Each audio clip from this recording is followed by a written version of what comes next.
ஓடி விளையாடு ஓய்ந்திருக்கலாகாது. அதுக்கு தான் சூப்பர் சரவணா ஸ்டோர்ஸ்ல சம்மருக்கு ஆடைகள் வாங்கும் போது அவுட்டோர் கேம்ஸ் ஃப்ரீ.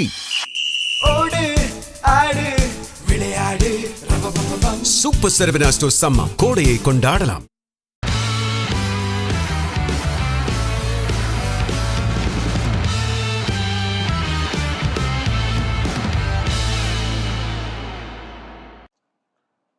நேயர்கள் அனைவருக்கும் தென் மாவட்டங்களில் தற்போது சசிகலா அவர்களின் பிரச்சாரம் ஏற்படுத்தும் தாக்கம் என்ன, இதனால் பாதிக்கப்படுவது யார் யார் என்ற கேள்வி நமக்கு எழுகிறது. சசிகலா அவர்கள் அனைத்திந்திய புரட்சி தலைவர் மக்கள் முன்னேற்ற கழகம் என்ற ஒரு கட்சியை உடனடியாக பதிவு செய்து தென்னந்தோப்பு சின்னத்தில் அவர் 71க்கும் மேற்பட்ட வேட்பாளர்களையும், அவரோடு கூட்டணியாக பாட்டாளி மக்கள் கட்சியினுடைய தலைவர் திரு ராமதாஸ் அவர்களையும் மற்றும் சில இணை துணை கட்சிகளையும் இணைத்து போட்டியில் மிகுந்த அவசரமாக களமாடினார். தமிழ்நாட்டின் தென் மாவட்டங்களில் மதுரை, திருநெல்வேலி, தென்காசி, விருதுநகர், தூத்துக்குடி, அதை தாண்டி வட தமிழ்நாட்டிலும் அவரது பிரச்சாரம் மிகப்பெரிய அளவில் இருப்பதை கண்ட இன்று ஊடகங்கள் அனைத்தும் சசிகலாவின் பேட்டியை எடுப்பதிலும் அவரது பிரச்சாரத்தை முன்னெடுப்பதிலும் தற்போது அதிக கவனம் செலுத்துவதை நாம் இங்கே கவனிக்கக்கூடியதாக இருக்கிறது. சில நாட்களுக்கு முன்பு வரை சசிகலாவின் அரசியல் மங்கி போனதாக இதே ஊடகங்கள் சொன்னது. பழனிசாமி அரசியலில் எல்லாவற்றையும் ஆட்கொண்டு விட்டார், கவனமாக அவர் எல்லாவற்றையும் தன் பக்கம் இழுத்து கொண்டார், இனி காலம் கடந்த ஒன்று என்று அவர்கள் ஒரு செய்தியை ஊடகத்தினூடாக பரப்பி கொண்டிருந்தார்கள். தென் மாவட்டங்களில் நாம் பயணிக்கின்ற போது தென் மாவட்டங்களில் இருக்கிற வேட்பாளர்கள், குறிப்பாக திருவாடனை, அதே போன்று மிக முக்கியமாக தென் மாநிலங்களில் திருமங்கலத்தில் ஜீவிதா நாச்சியார், இப்படி பலர் தங்களது பிரச்சாரத்தின் யுக்தியை மாற்றியிருப்பது பேச்சு பொருளாக மாறியிருக்கிறது. சசிகலா அவர்கள் வருகின்ற இடங்களில் ஏராளமான கூட்டங்கள் கூடுவதாகவும் கூட, இந்த கூட்டங்கள் கூட்டி வந்த கூட்டம் அல்ல என்றும், ஏற்கனவே அவர் புதிதாக கட்சி ஆரம்பிக்காதவர் என்பதால், 40 ஆண்டு கால அரசியலில் அதிமுகவை வழிநடத்தியவர் என்பதாலும், செல்வி ஜெயலலிதா அவர்களின் உடன்பிறவா சகோதரியாக சிறை கதவுகளிலும் கூட அவர் ஒரு காலமும் அவருக்கு விரோதமாக செயல்படவில்லை என்கின்றதும் தற்போது தென் மாநிலங்களில் அவருக்கு ஒரு பிளஸ் பாயிண்ட் என்கிறார் நமது நிருபர் முரளி கிருஷ்ணா. ஆனால் ஒரு கலச்சூழலில் சசிகலா ஏதோ முக்குலத்தோருக்கு மட்டும்தான், அந்த கம்யூனிட்டி மட்டும்தான் அவருக்கு வாக்களிப்பதாக ஏற்படுவதை பொய்மை என்றும் நிருபர் நமக்கு செய்தி சொல்கிறார்.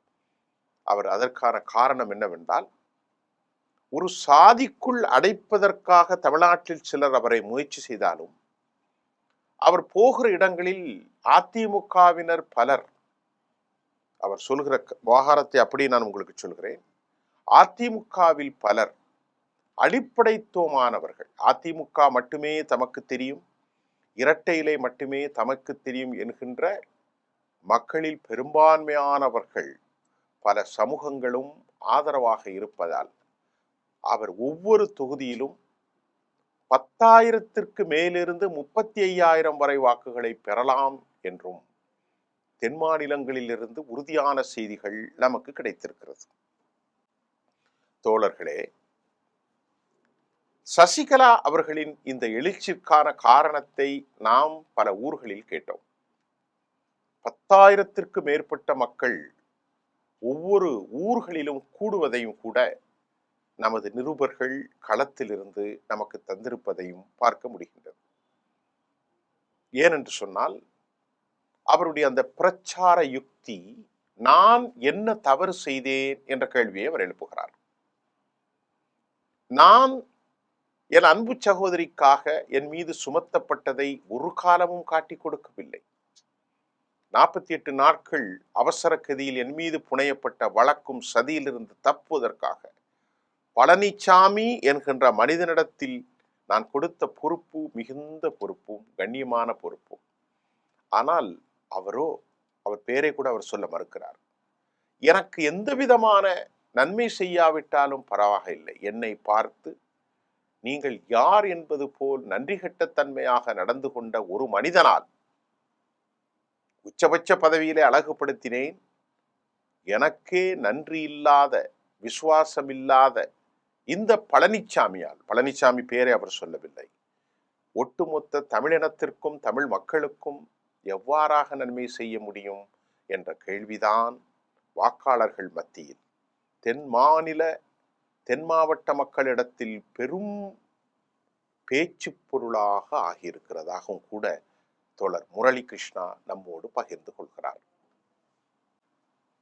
ஆம், அது உண்மைதானே. அவர்கள் பெண்கள் பேசிக் கொள்கிறார்கள். அது நீங்கள் எடுத்ததை போன்று முக்களத்தூர் மக்களாக இருந்தாலும் ஏனைய மக்களாக இருந்தாலும். அவர் கூறுகிறார், நான் இத்தனை காலம் எந்த சாதிக்காகவும் வேலை செய்யவில்லை, எந்த மதத்திற்காகவும் நான் வேலை செய்யவில்லை.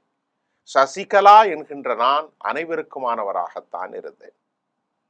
கடந்த 40 ஆண்டுகளில் 1991 2016 வரை எனது அரசியல் கேரியரில் நான் அதிகாரத்தை சுவைக்காமல் இருந்தாலும் அடையாளம் இல்லாதவர்களுக்கும் முகவரி இல்லாதவர்களுக்கும் நான் உச்சபட்சத்திலே கொண்டு வருகின்ற போது அதில் என் இனம் மட்டும், என் சாதி மட்டும், என் உறவுகள் இல்லை, எல்லோருமானவர்களாகவே இருந்தால். காரணம், நான் அனைவருக்குமானவளாக இருந்ததால் அதை செய்ய முடிந்தது என்கின்ற அவரது அந்த பிரச்சாரம் களத்தில் பெரும் தாக்குதலை ஏற்படுத்தியிருப்பதாகவும் கூட நாம் நம்பப்படுகின்றது. சரி, அவரது பிரச்சாரத்தை நாம் இதுவரை சொல்லியிருக்கிறோம். சுருக்கமாக இதன் விளைவு எப்படி இருக்கும்? பெரும்பான்மையாக தென் மாவட்டங்களில் முகலத்தோர் சமூகம் கடந்த பல தசாப்தங்களாக அதிகபட்ச வாக்காளர்களாக அதிமுகவுக்குத்தான் அவர்கள் வாக்களித்திருக்கிறார்கள். இந்த முறை இந்த வாக்கில் சந்தேகம் இல்லாமல் அதிகம் கருவறுக்கப்படுகிற, காவு கொள்ளப்படுகிற வாக்குகள் அது பழனிசாமியின் தலைமையிலான அதிமுகவுக்கு பெரும் பங்கத்தை, பெரும் பாதிப்பை ஏற்படுத்தும் என்பதுதான் அரசியல் அவதானிகளின் நோக்கமாக இருக்கின்றது. நூற்றுக்கணக்கான 71 இடங்களில் அவர் போட்டியிடுகிறார். அதில் 50க்கு மேற்பட்ட தொகுதியிலும் மீதி 21 தொகுதியிலும் கூட கடும் பாதிப்பை தமிழ்நாடு சட்டமன்றத்தில் ஏற்படுத்தினால் இந்த முறை கடும் போட்டி இருக்கிறது. 5 முனை போட்டி. இந்த 5 முனை போட்டிகளில் பழனிசாமி மிகப்பெரிய தோல்வியை சந்திப்பார் என்றும், அவர் 30க்கும் குறைவான இடங்களை பெற்றாலும் ஆச்சரியப்படவில்லை என்றும் ஒரு கருத்து நமக்கு தெரிவிக்கின்றது. காரணம், இந்த நீரோட்டத்தில் அதிக பதட்டத்தில் திராவிட முன்னேற்ற கழகம் இருப்பதையும் நாம் மறுக்க முடியாது. காரணம், தாவேக என்கின்ற 3ஆம் பிரிவு அவர்கள் அதிகமாக பாதிப்பை யாருக்கு ஏற்படுத்துவார்கள் என்பது சொல்ல முடியாத அளவிற்கு வெற்றி கொள்ளாவிட்டாலும் இந்த முறை தனித்து நின்று களத்தில் தனக்கான வல்லமை நிரூபிப்பதற்கு அவர் போட்டியிடுகிறார். திருமதி சசிகலா அவர்கள், நான் என்ன செய்தேன், எனக்கு நன்றி இல்லாத இந்த மனிதனால் தமிழ் மக்களுக்கு எவ்வாறு நன்றி இழுக்க முடியும் என்ற அந்த சொல்லாடலும், தேங்கி போன ஊறி போன தேக்க நிலைக்கும் கடன்களுக்கும் காரணம் திமுக பதிவிட வேண்டும் என்றும், சட்ட ஒழுங்கு தமிழ்நாட்டினுடைய அனைத்தும் நிலைகுலைந்து போயிருப்பதையும் 40 ஆண்டு கால தனது அரசியல் வாழ்க்கையில் அவர் எடுத்துச் சொல்வதும் மக்களிடையே பெரும் தாக்கத்தை ஏற்படுத்தியிருக்கிறது. ஆகவேதான் 10,000 20,000 30,000 35,000 அளவிற்கான வாக்காளர்களை ஒவ்வொரு தொகுதிக்கும் அவருக்கு கிடைப்பார்கள் என்றும், அதில் சில தொகுதிகள் கடும் தாக்கத்தை ஏற்படுத்த வேண்டும். உதாரணத்திற்கு ஒரே ஒரு தொகுதியை மட்டும் சொல்லி முடிக்கிறேன். ஜீவிதா நாச்சியார் ரொம்ப இளம் வயதுடைய பெண், ரொம்ப கண்ணியமான பெண்ணாக இருக்கிறார். அவருடைய பின்புலம் மிக எளிமையான பின்புலம். இப்படிப்பட்ட நல்ல வேட்பாளர்களை அவர் நிறுத்தியிருப்பதாலும் இந்த முறை தேர்தல் முன்னணி ஊடகங்கள் அவரை முன்னிலைப்படுத்துவதும் தனியாக அவரிடத்தில் நேர்காணல்களுக்கு அழைப்பதும் தமிழ்நாட்டில் மாற்ற முடியாத ஒரு சக்தியாக மாறியிருக்கிறார். இது அதிமுகவின் தேர்தலுக்கு பின்பு மிக பெரும் குழப்பத்தை ஏற்படுத்தும் என்பதே தற்போதைய செய்தியாக இருக்கிறது. இந்த அனலிட்டிக்கலோடு அடுத்த செய்தியில் நான் உங்களை சந்திக்கின்றேன். நன்றி.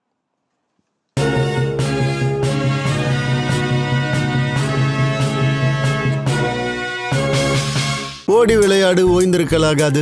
அதுக்கு தான் சூப்பர் சரவணா ஸ்டோர்ஸ்ல சம்மருக்கு ஆடைகள் வாங்கும் போது அவுட்டோர் கேம்ஸ் ஃப்ரீ. ஓடு ஆடு விளையாடு சூப்பர் சரவணா ஸ்டோர்ஸ் சம்மர் கோடையை கொண்டாடலாம்.